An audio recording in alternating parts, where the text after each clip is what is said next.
Vamos juntos fazer a leitura desse texto, queridos. Atos 18, de 9 a 11. Todos os irmãos acharam? Então vamos ler juntos. Teve Paulo, durante a noite, uma visão em que o Senhor lhe disse: não temas, pelo contrário, fala e não te cales, porquanto eu estou contigo e ninguém ousará fazer-te mal, pois tenho muito povo nesta cidade. E ali permaneceu 1 ano e 6 meses, ensinando entre eles a palavra de Deus. Amém. Vamos orar mais uma vez. Senhor, a tua palavra é bela, é perfeita, ela restaura a nossa alma, ela é mais doce do que o mel e o destilar dos favos. Obrigado por esta manhã, obrigado pela tua palavra, que já foi cantada, que já foi lida. Obrigado pelas orações, hinos, cânticos, pelos dízimos e ofertas. Obrigado por podermos abrir a tua palavra e meditar nela. Então, Senhor, nos méritos de Jesus, fala ao coração do teu povo. Nós oramos em nome de Jesus. Amém, Senhor. Amém. Irmãos, a Bíblia nos diz que a igreja é o povo de Deus. E a igreja é o povo de Deus em missão. A palavra missão, ela não aparece na Bíblia. Mas o conceito missão, ele permeia toda a Escritura. O termo missão significa enviar. Enviar. A Bíblia nos mostra que a igreja é o povo de Deus enviado ao mundo. Quando o Senhor converteu você, Ele já lhe enviou ao mundo. E individualmente, e coletivamente, nós somos, então, a família de Deus enviada ao trabalho, à rua, às universidades, às escolas, às casas, a todos os ambientes possíveis e imagináveis para a missão. Esta igreja, ela é enviada para levar o reino de Deus. E como é que nós levamos o reino de Deus? Nós levamos o reino de Deus em palavras e em obras. Nós somos chamados para dizer ao mundo que há um rei. O Rei dos Reis. E esse Rei que criou todas as coisas, Ele morreu por nós, Ele morreu pelos homens, e Ele está chamando a humanidade a se render ao seu senhorio. Só que nesse projeto, nós encontramos obstáculos. Nós encontramos oposições. Mas é fundamental nós entendermos, você entender, que você não está sozinho. Amém, irmãos? Você não está sozinho. Deus não nos envia para a obra e diz, se vira. Deus nos envia para a obra e Ele nos dá tudo o que é necessário para a execução da missão, para a execução da obra. O apóstolo Paulo aqui, ele está na sua segunda viagem missionária, e nessa ocasião ele está plantando uma comunidade na cidade de Corinto. Corinto era a capital da província romana da Acaia. Nesta época, esta cidade tinha mais de 200 mil habitantes, ou seja, há quase 2.000 anos atrás, a cidade de Corinto já era maior do que a nossa cidade. Mais de 200 mil habitantes. Corinto era um centro de liderança política e um centro de liderança comercial na Grécia. Como era uma cidade forte politicamente e comercialmente, ela recebia muita gente. Então ela tinha uma população flutuante. Em Corinto, tinha um local chamado Acrocorinto, uma acrópole. Acrópole é uma palavra que significa cidade alta. Nesta acrópole tinha algumas construções. A construção mais famosa era um templo. Um templo dedicado a uma deusa chamada Afrodite, que era conhecida como a deusa do amor. A história conta que Afrodite tinha 1.000 sacerdotisas. E o que eram essas sacerdotisas? Elas eram prostitutas cultuais. E a história diz que no finalzinho da tarde, início da noite, essas 1.000 sacerdotisas que estavam nesta acrópole, que era um lugar de mais ou menos 560 a 600 metros de altura, elas desciam para a cidade e ali elas ofereciam os seus serviços. E quais eram os seus serviços? Elas se prostituíam. Então imagine uma cidade com 200 mil habitantes, e no final de toda a tarde, desce 1.000 mulheres, e aquelas mulheres vão se prostituir com os homens, todo dia. Esse era o contexto de Corinto. Uma cidade rica, uma cidade religiosa, tinha a deusa Afrodite, mas uma cidade pagã e imoral. O apóstolo Paulo está em Corinto, e o texto vai nos mostrar, no verso de número 4 de Atos 18, que todos os sábados ele ensinava na sinagoga. E ele buscava persuadir, convencer quanto ao evangelho, judeus e gregos. O texto aí, 18:4, diz gregos. Quem são os gregos? São os gentios tementes a Deus. Quem são os gentios tementes a Deus? São aqueles que não são judeus, mas buscavam seguir o judaísmo, mesmo sem se tornar judeus. Não se circuncidavam, mas buscavam seguir os princípios do judaísmo. Você vai notar que no verso de número 6, Paulo sofre oposição, após estar totalmente entregue à palavra, dedicado à pregação do evangelho. Porque Paulo, além de pregar o evangelho, ele fazia tendas, como diz no capítulo 18, verso 3. Mas depois que Silas e Timóteo chegam, Paulo se dedica totalmente à pregação da palavra, e diz o texto que pessoas se opõem a ele.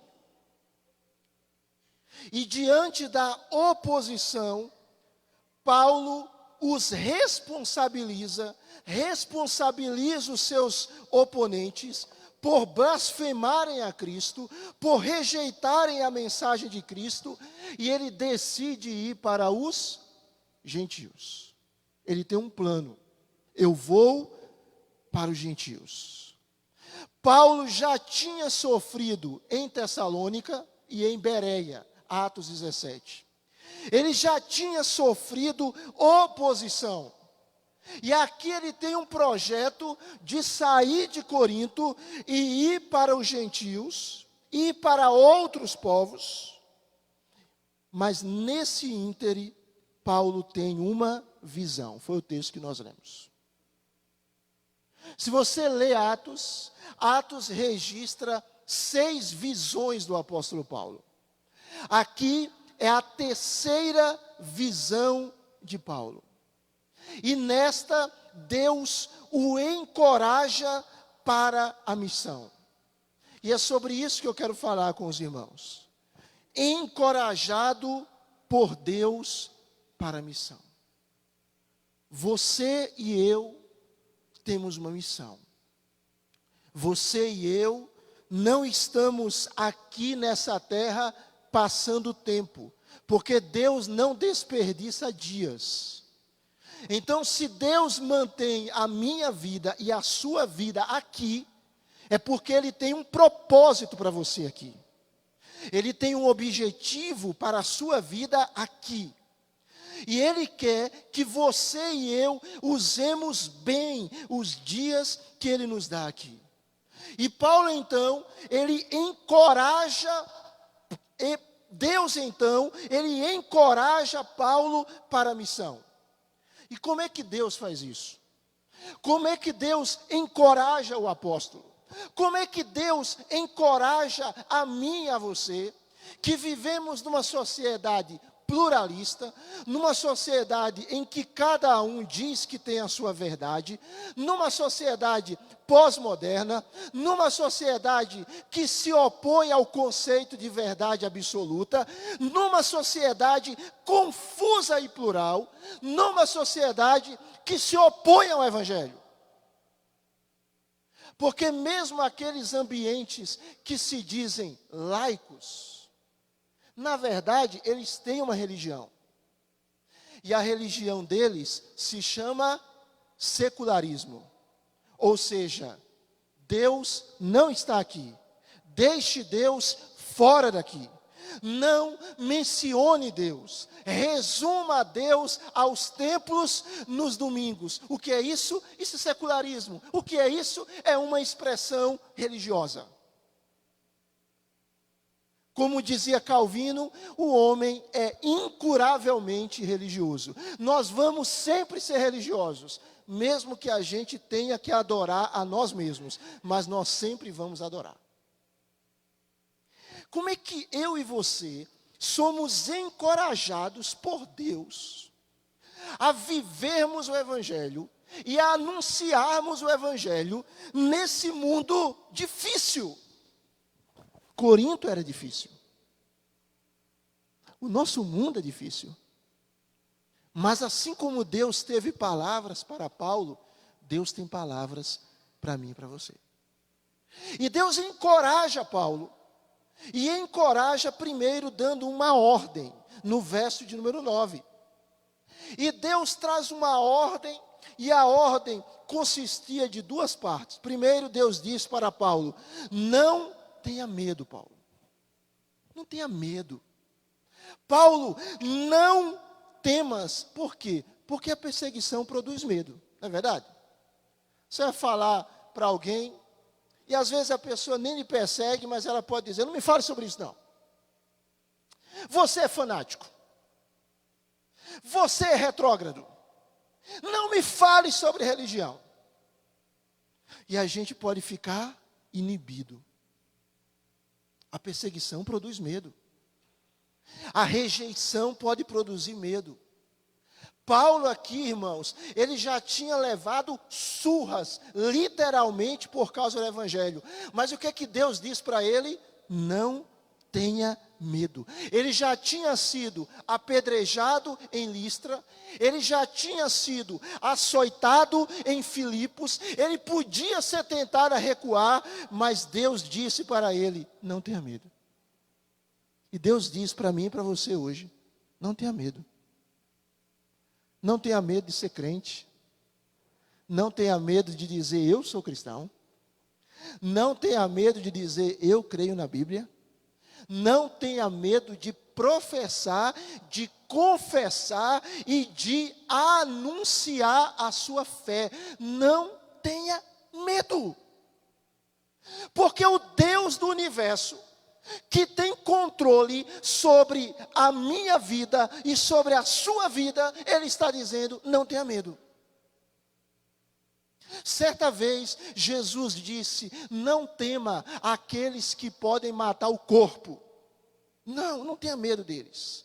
Tema aquele que tem poder, tanto para lançar o corpo, quanto a alma para o inferno. Muitas vezes, irmãos, o medo nos trava. Medo, eu tenho medo de fazer isso, eu tenho medo de realizar essa tarefa, eu tenho medo de ser criticado, eu tenho medo de ser perseguido, eu tenho medo de não fazer bem, e a vida vai passando, e a gente não realiza aquilo que Deus quer que a gente realize, porque o medo nos trava.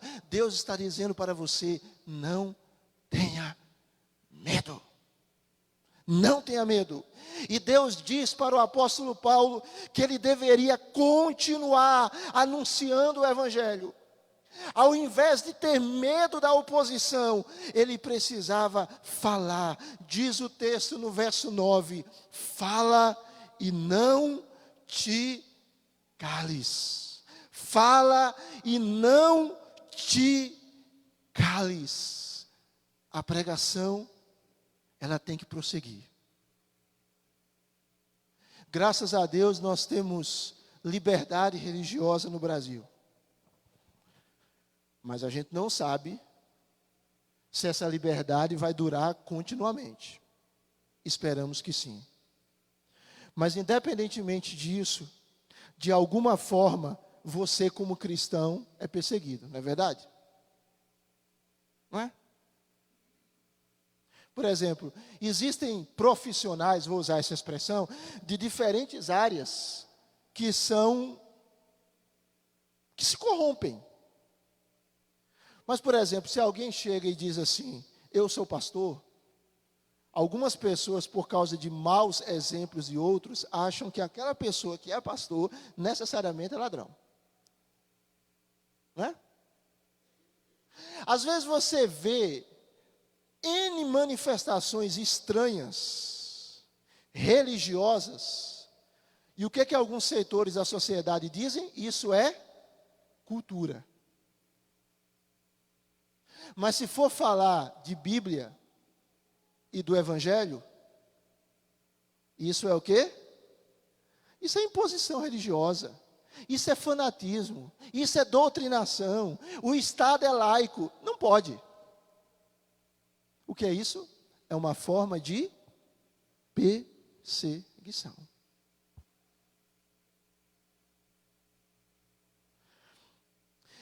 Mas Deus está dizendo para mim e para você o seguinte: não tenha medo.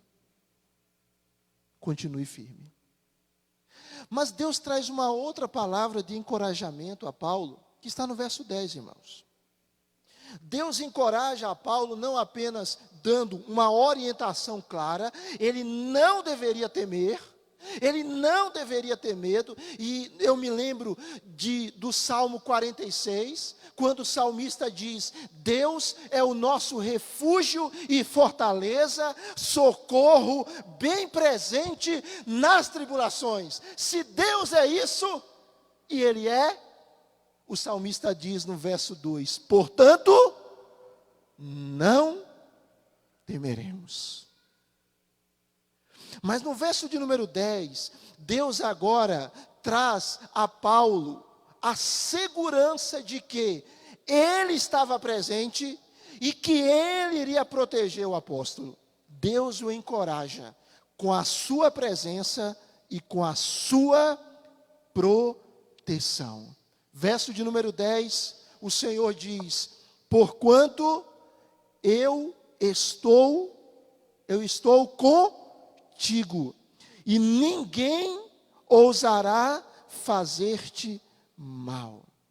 Irmãos, quando foi anunciado o nascimento de Cristo para Maria, o anjo do Senhor diz que Jesus iria ser chamado de quê? Emanuel. Emanuel significa Deus conosco. A Bíblia nos mostra um Deus que é presente na vida do seu povo. Deus é presente na sua vida. Se você serve a Deus, se você ama a Deus, se você adora a Deus, se você é crente em Jesus Cristo, saiba, querido, Deus é presente na sua vida sempre. Sempre. E a presença de Deus, ela não é passiva. A presença de Deus, ela é um escudo protetor. Não é uma presença inativa, irmãos. A presença de Deus na vida do seu povo é uma presença protetora. Irmãos amados, nada, absolutamente nada acontece na minha e na sua vida fora do controle de Deus. Nada. Nada. A Bíblia nos mostra, irmãos, que Deus é aquele que é o onipotente. E usando a imagem de uma ave, o salmista nos mostra que sob as asas do Senhor nós estamos seguros. Deus diz para Paulo: eu estou com você, e ninguém vai lhe fazer mal. O que Paulo está ouvindo de Deus aqui? Paulo está ouvindo de Deus o seguinte: Paulo, você não está sozinho, e aquilo que eu tenho para fazer na sua vida, eu vou fazer. Você não vai morrer antes que eu queira que você morra. Você não vai parar antes que eu determine que você pare. Você vai continuar. Eu estou com você. Se Deus é presente na minha e na sua vida, nós não precisamos viver vencidos pelo medo, viver apavorados. Deus é presente. Deus é presente. Eu estou lá na minha casa, Deus é presente. Eu estou lá na rua, Deus é presente. Eu estou numa cidade tranquila, Deus é presente. Eu estou numa cidade perigosa, Deus é presente. Eu estou no trabalho, Deus é presente. Eu estou estudando, Deus é presente. Eu estou na escola, eu estou na faculdade, Deus é presente. E a minha e a sua vida estão nas mãos dEle. E isso nos encoraja para a missão. Mas, em terceiro e último lugar, Deus encoraja Paulo com uma outra palavra. Deus diz para Paulo o seguinte: eu garanto que o seu trabalho vai ter êxito. Eu garanto que a sua obra não será vã. Veja o que o texto fala, irmãos. Observe aí na sua Bíblia, finalzinho do verso 10. Deus diz: pois tenho muito o quê? Leia aí na sua Bíblia, por favor. Pois tenho o quê? Muito povo nesta cidade. Como é que Corinto era conhecida? Era conhecida como uma cidade próspera, era conhecida como uma cidade religiosa, como uma cidade pagã, como uma cidade imoral, como uma cidade libertina. Mas Deus está dizendo para Paulo que Corinto seria conhecida não meramente assim. Há um povo de Deus em Corinto. Há crentes em Corinto. Há servos de Deus em Corinto. A igreja de Deus vai crescer em Corinto. O que Paulo está ouvindo? Paulo está ouvindo Deus dizer: eu tenho eleitos nessa cidade. eu tenho o meu povo nessa cidade, mesmo que eles ainda não tenham ouvido o Evangelho, eles vão ouvir o Evangelho por meio de você, Paulo, e eles vão ser salvos.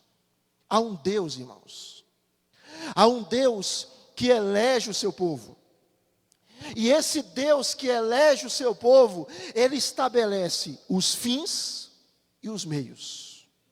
Qual é o fim? É a salvação. Qual é o meio para se alcançar o fim? É a pregação do Evangelho. Então Deus, Ele determina eleger um povo, e Deus determina o meio desse povo ser chamado à salvação. E o meio é o anúncio do Evangelho.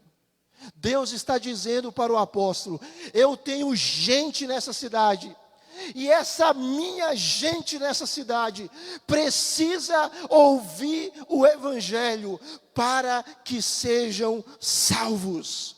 Sabe o que Deus está dizendo? Deus está dizendo: a minha obra vai prosperar. A minha obra vai triunfar. A minha vontade vai ser feita. O meu reino vai ser estabelecido. Irmãos, vai haver um dia na história que todas as instituições, todas as ideologias, todos os conceitos e poderes humanos vão ter fim. Vai haver um dia na história, e esse dia vai nos introduzir na eternidade, em que haverá o povo de Deus, no novo céu e na nova terra, reinando com o Senhor para todo sempre. E o diabo, os demônios e os ímpios, aqueles que rejeitaram a Deus, em um local que Deus criou, chamado inferno, onde a ira de Deus é derramada. Eu quero que a gente entenda que a missão de Deus, ela vai triunfar. Ela não vai dar errado. Ela vai dar certo. O projeto de Deus vai se concretizar. A igreja de Deus vai continuar se expandindo na face da terra, em meio a obstáculos, em meio à perseguição, em meio a lutas. Sabe por quê? Porque Deus garante isso. Mas nesse processo, Deus chama a mim e a você. E Ele nos encoraja. E Ele diz: não tenha medo. Anuncie o Evangelho. Não tenha medo. Eu estou com você. No dia da enfermidade eu vou estar com você. No dia da falta de dinheiro eu vou estar com você. No dia do problema na família, eu vou estar com você. E no dia da sua morte, eu vou estar com você e vou lhe receber na eternidade. A sua vida está nas minhas mãos. Eu protejo você, eu guardo você, eu não lhe abandono, eu estou com você. E tenha certeza, a obra minha na sua vida vai ter êxito, vai ter sucesso, vai triunfar. Se você olha, Paulo fica 1 ano e 6 meses em Corinto, ensinando, pregando a palavra de Deus. E nos anos 55 e 56, ele escreve cartas para a igreja de Corinto. E nós temos essas cartas na nossa Bíblia. E em 2 Coríntios, capítulo 1, versículo 1, Paulo diz que havia crentes em toda a província da Acaia. Em toda a província da Acaia, que era onde Corinto se localizava, havia o povo de Deus. Vale a pena você e eu investirmos a nossa vida no Evangelho. Entregarmos a nossa vida à missão de Deus. Porque é uma missão de Deus. Porque Deus garante nos capacitar para essa missão. Porque Deus garante que essa missão, ela não vai falhar. Em meio às lutas, em meio a rejeições, em meio a oposições, o plano de Deus vai se cumprir. Vamos orar? Vamos ficar de pé e vamos orar?